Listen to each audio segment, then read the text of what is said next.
trance gates, rolling bass lines, things that make people that are somewhat spiritual do this. How does it accomplished? Today we're going to do it in Alchemy. Yay! What we're going to do here is I actually found this really cool preset inside of Alchemy, and I wanted to just kind of display how I made my rolling bass line for this track that I wrote called Put Your Back Into It, which I'll show now. Put your back in it!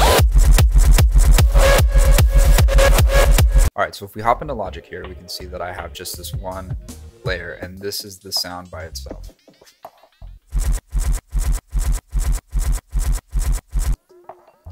And here is the chain. This is it. It was a very simplistic sound, and I actually got really happy about like just the tone of it by itself. So let's go ahead and undo all these plugins here, and I will open up Alchemy. Alchemy is probably like a heaven sent for me in these last few years because I've been using it more than I've used anything else. And like the first thing that I do is I go to the browse, and I usually like scroll through these things. Like my main tip on how to do this: buy a pizza and just go through all the sounds and then play with the performer here. That's literally what I do like 90% of the time to find my sounds. So if you scroll down to the H section here, you will find the preset. If you have all the presets to all here, and you scroll down to the H area, you'll find this hard trance kit. And this is like the sound. I think it was the key of G. Yeah, it's G, and it's on C2. So that's where the actual sound is itself. And by itself, it's pretty gnarly.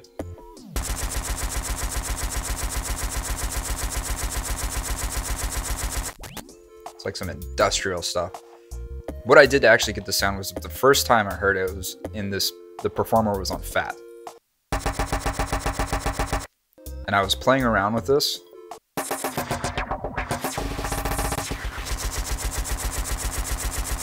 And then right there in the section between the crunch and the filth, I was like, that could be a dope reverse bass or trance gate, whatever you want to call it.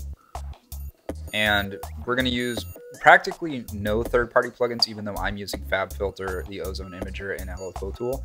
Technically, you can do this with anything. You can do this with the channel EQ. You can do this with the channel compressor, the Logic compressor.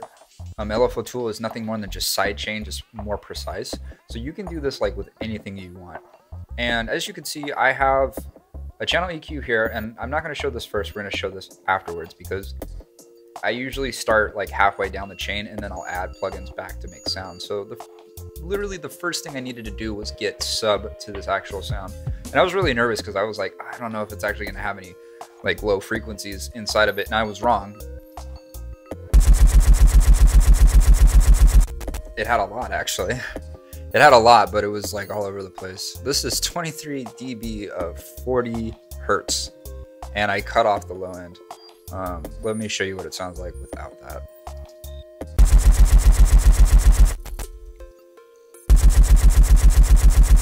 See, to me, it makes sense. I can hear the difference, but most of my life is mastering other people's music, so I hear the difference between 20 and unfiltered soundtracks.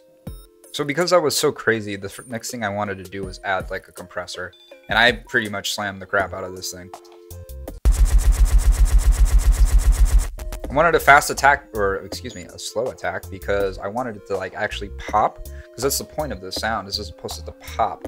And then the release is real quick. We just wanted to just let go of this thing and tame the sound significantly. And last but not least, I use a channel EQ.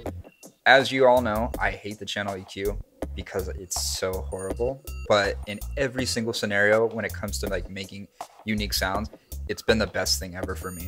Cut off the 20, boost the high end.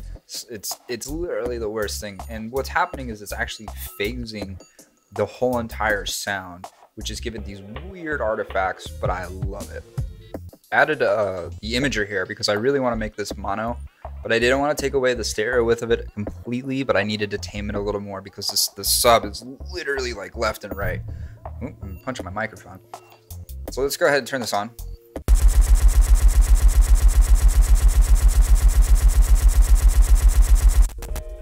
When it comes down to the mastering part, that's going to make my life easier. That's what really I like kind of focus on, because when you come to me with a track and it's like all over the place in the low end, it's a lot more work on my end, which I don't have a problem with doing. That's my job.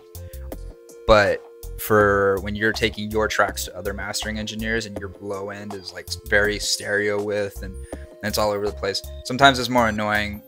I understand it is an effect and it is a choice creatively, but our job is to make sure that it transitions between all speakers. It sounds just, you know, nice and polished and where you want it. And with those types of environments with sub frequencies, it's kind of hard to get the control of it. Now, the piece of resistance for this whole entire track was LFO Tool. So 12th notes just on the grid, 4 on the floor technically with the kick drum. And the LFO Tool was the one that gave it more of a pop to it.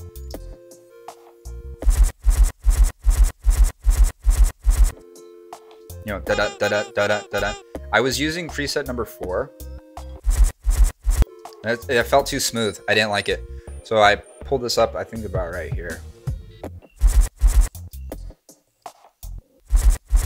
Yeah, because I really like the way that that kind of just like pops and kicks out right there. And then a bit crusher because cut it off at the head, right? Why? It's digital music. It's not analog. There's nothing special about it. And the only difference that I did from this section to this section, well, let me solo it so you guys can hear it. So this is on the second. It's the same 12th notes, the same exact note actually. As you can see, they're practically the same. I just wanted it to be a little bit more hitty, a little more exciting. So what I did was I sped this up here. So this one here is the first one. Thanks, Logic. And then over here, this is the second one. What am I? Oh my gosh, you're fine. Last thing that I want to actually point out here is this doesn't have to be in like a hardstyle tempo. Like we don't have to do 150. We can do any tempo. I've slowed this track down to 130 here, and I'm going to show you that it sounds just as good at the higher tempos as it is with the lower tempos.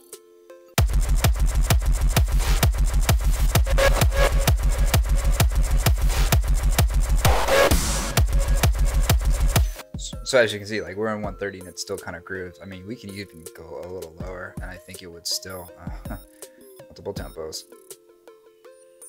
It'll still feel pretty nice. Let's do 106.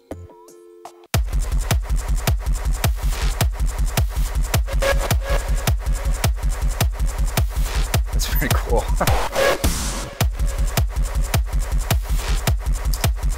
And then for, you know, the other side of the hardstyle range, we can go up here.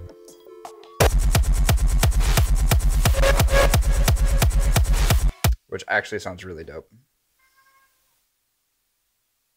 Now.